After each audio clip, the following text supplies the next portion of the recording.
Thank you for staying with us. Today on our Women We Love segment is Barrister Mrs. Onomen Briggs, Executive Chairman of Edo State's TVET Board, is a legal practitioner and education leader driving reforms in both public and private education.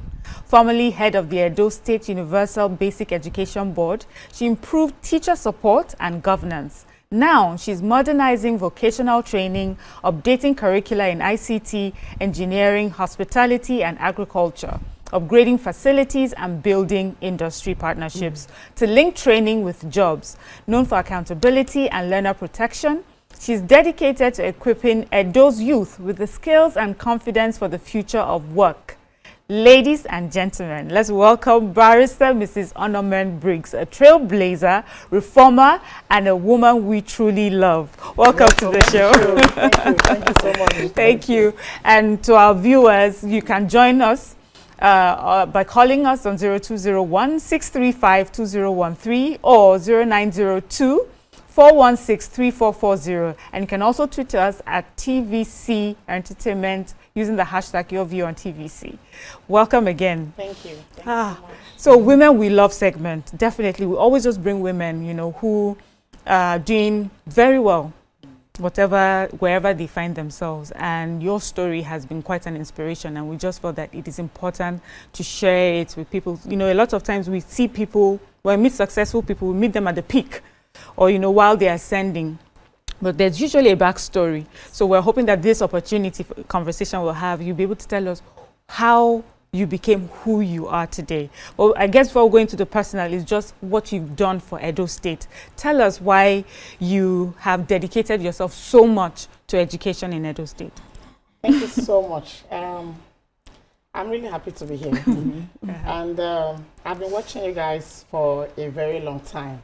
Actually, my husband introduced me to your view. And so I want to first and foremost appreciate him for his support. That's so sweet. I love you. Yes, in Edo State education, like I'm a lawyer, but along the line, I'm the fourth of 6 children. So 4th girl. So we are 5 girls and a brother who is the last. Okay. So, and my dad taught us that he wanted to train us as men, not as women.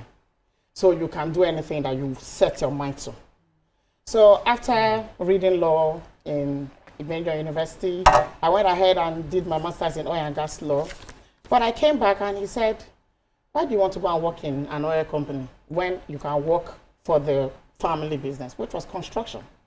So I left Abuja and went to my village, Uromi, Edo State, and started working for the company. And there I learned a lot of things about construction, road construction, asphalt, and all the things that you can think of in construction, both bridges and all of that. And there I was working with men, because in construction you see more of men than women. But I became a leader to men, so to say, and it was a bit challenging, because first and foremost, this small child, this small girl, what do you know? But along the line, they saw that it's not just about being a woman or being a young person, but it's the zeal and the mind towards it. So it helped me, built me in that area of construction, and things that I was not afraid to be in the midst of men anymore. Then after that, we built our family business in education. So and he just called me up one day and said, now I was married, so I've moved, I've left Uromi, and I've gone to join my husband, so we're in Warri then. And he said, let's start a school. Okay. And I was like, start a school? How? Then I wasn't as patient as I am now. So I know how it is.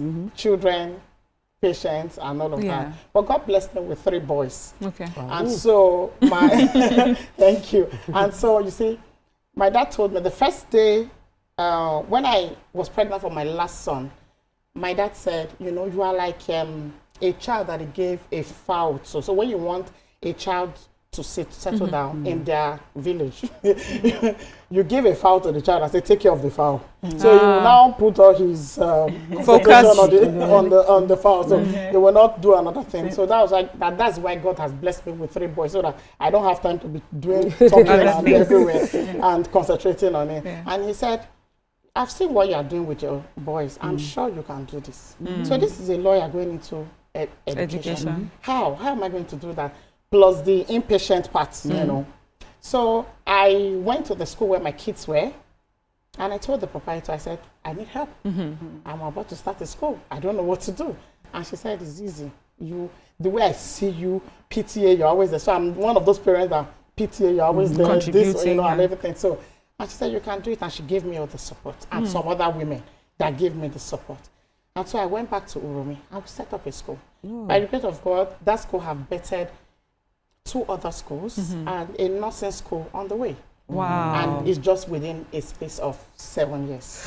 Barrister. And along the line, the governor, God bless his soul, he also saw me as a woman that has grown something from little to what it is now. We started with about 100 and something. We're over 1,000 now. Wow. And 3 schools. We're over 1,000 now. And he said, come and join me in my government. Amazing. You are young, you are an educationist, you are a lawyer, but I'm sure you can do it. Thank you, Barrister Briggs. I'm sure that other ladies have more questions. Yeah, so at the very beginning when you went to was there at any point where you felt like, no, I can't continue here, I'm going back home, you know, the stress is much and everything, because you're moving from an urban, you know, with all the whole, you know, flashy thing, and then you're going to the village where, you know, you know how lifestyle in the village is. So did you at any point feel like, I'm going back home, I'm not doing this? A whole lot. Then I wasn't even married. Okay, sorry, Barrister, before you go into that, let's go on a short commercial break, and when we'll come back, we'll continue with our conversation. Stay tuned. Your View will be right back. Thank you for staying with us. We still have Dr. Briggs here with us. Amaka, you're about. Yes, so for me, I see that you're public servants recently appointed. Congratulations on that. Thank you. Yes, so I love to, as a Nigerian, I love to know what's your mandate for this particular position. What are your plans? Yeah, okay, thank you so much. You know, like you rightly said, I was in Subeb, and before I was redeployed to TVET.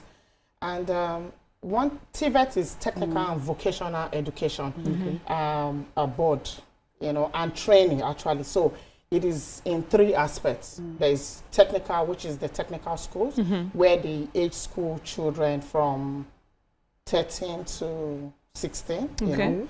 Then the vocational aspect is the non-age students, you know, but I want to learn vocational jobs, you know, outside of the regular, you came to my salon to learn. So, you know, that's another aspect of it. Then the training aspect of it, where we train children, train teachers, children, and even our partners, so private partners. So we, you know, the government cannot do everything. Yes. So what we do in TVET is have these schools, these technical colleges, where these children come and learn practical work. So it's 70% practical and 30% theory. I will tell myself, if I had ever known about technical colleges like it was this good, I don't think I would have gone to Presentation National High School. Yes, I think I would have gone to a technical school, you know, because at the end of the day, I went into construction and all of that. So I think I would have done that. So I think we don't talk so much about it. Yeah.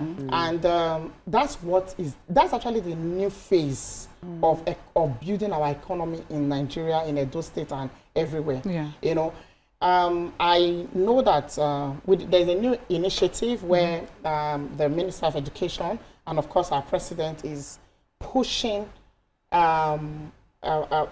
towards technical and vocational in Nigeria. They're releasing funds right now for that, for the new initiative, even giving stipends to students of the technical college, just to encourage them to come in and study it. So now what we do is we help those children make sure that they learn the the practical aspects. So they are not so concerned about, oh, I want to go to university. So we encourage them that knowing this and going to polytechnic to further, we actually help them to build self-reliance and also to empower themselves and also be employable. You know, but not everybody will start their own business. So I call it, you know, when you say technical vocation, I just call it creative education. You know, you create something, whether you are in somebody's business or whether you are employed or you have your own business, you know. So, and we are particular with women.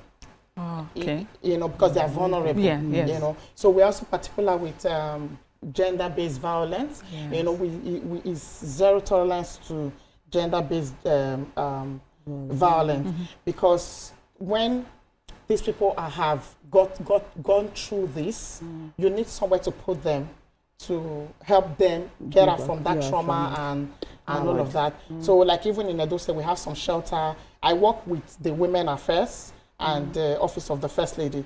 The last time we gave out training and kits for CNG to 50 women in Edo State, just to build them into that aspect. And you know, mainly in this technical and vocational, apart from catering, garment making, and what is maybe leather works, they are the only feminine, so to say, feminine things. So, but what we do is to encourage young people to go into welding and fabrication. In fact, when I see some of my students doing welding in our colleges, I do video and I post. I'm like, wow, you know, I'm encouraging them. You know, in mechanics, you know, we're also encouraging mentors, other women that are already into these things, like lady mechanic, and there's somebody that came from the diaspora. They call themselves Women Helping Women. They opened a hub in Edo State for people, and they also put a crèche.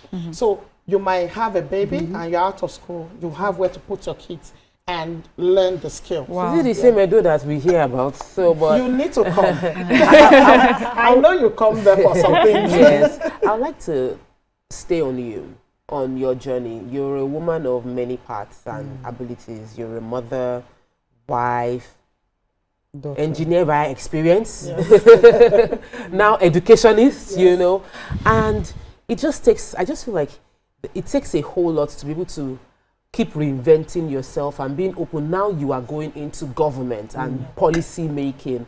What do you think are your core strengths and attributes that allows you this level of confidence to diversify at any point in time? Because somebody is watching and thinking, I cannot even imagine that I studied oil and gas and I went to Uromi. I went from Aberdeen and Abuja to Uromi. Like, please just tell us. Okay, you know, we talked a little bit about family. You can't really do many of these things without the help of God, first and foremost. I'm a Christian. And support. Family, you know, friends, you know, like Amaka. You understand? So you know Amaka? So much. I'm surprised that her voice is low. Like as if she's talking so quiet. And now I'm wondering, like, and when did this voice now change? Education. Wow, education. So, like I said, my husband has actually really been a great support. He's not afraid to have his wife being on TV. Like today he did school run and everything. You know, since morning he has been on the phone, video call, how far, are you ready? You know, he wrote the whole thing and sent to me, you know, that kind of thing. So it helps with the family first and foremost.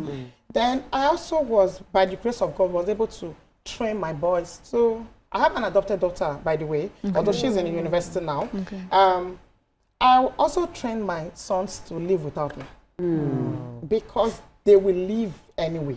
Exactly. Thank you. So they can actually stay without me right from when they were much younger. My last is 10 now, you know, and it has been, then of course, when you have support like people like our governor that looked at me as a young person, a woman to give this position to, you know, so men are a big support system to women.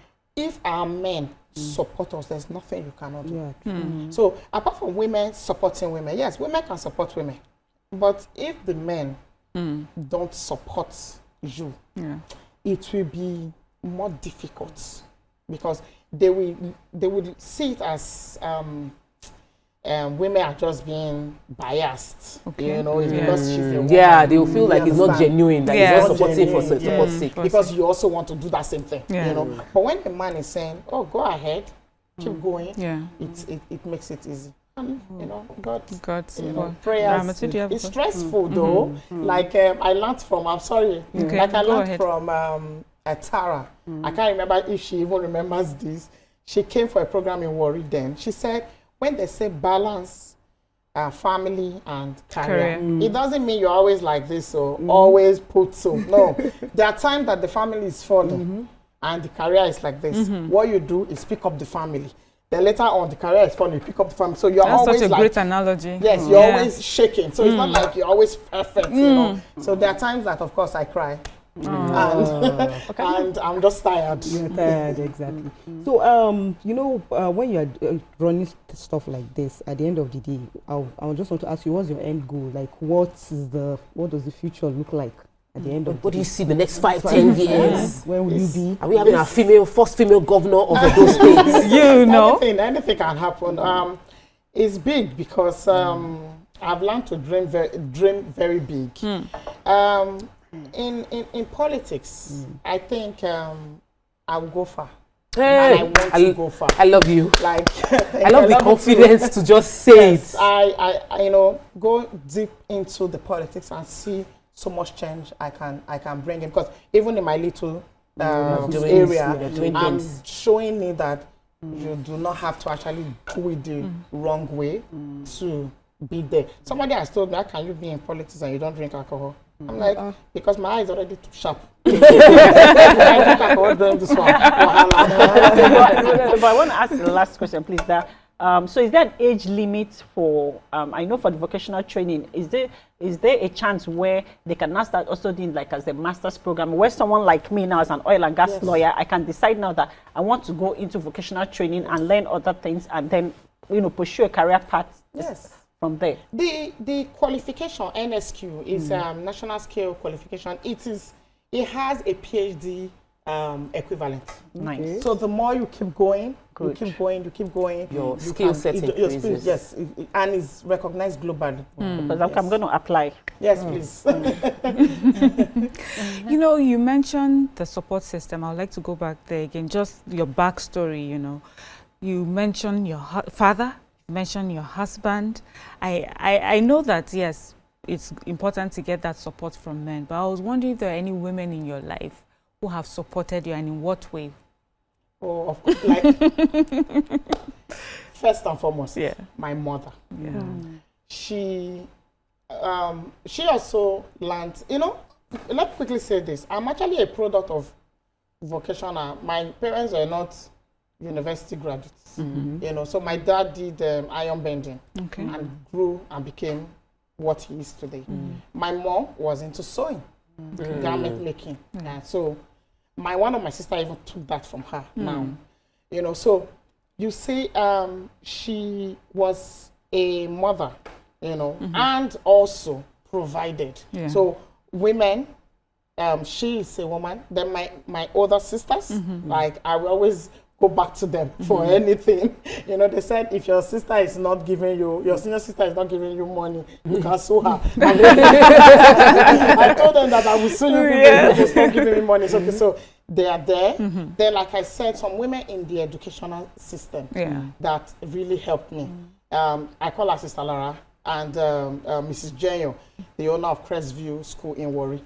They supported me to where I am. And even right now, the coordinator of the First Lady's office in Edo State, they do Commission of Women Affairs. These are people that have been in government for a while, so or in politics, and they just keep pushing. Yes, accept, and they say, come, do this, you can do that, you know, that kind of thing. So, and of course, you people. Thank you for mentioning us. Because, like I said, my husband was like, you have to be listening to these people. Going to, so I started following all of you on social media. Whoa, you don't say. This is Thank you. years back, you know, and I keep watching your view. And here you are. My baby girl Now Joined us. And here you are. I'm here now. Yes, sitting with us. Thank you so much. love. Yeah, thank you so much you. for joining us, Barrister Mrs. Onomen Briggs. We really enjoyed, you know, picking your brain and understanding what makes you who you are today. Thank you very much, ladies, for today's conversation. And that's all we can take on today's show. See you tomorrow. Bye. Bye.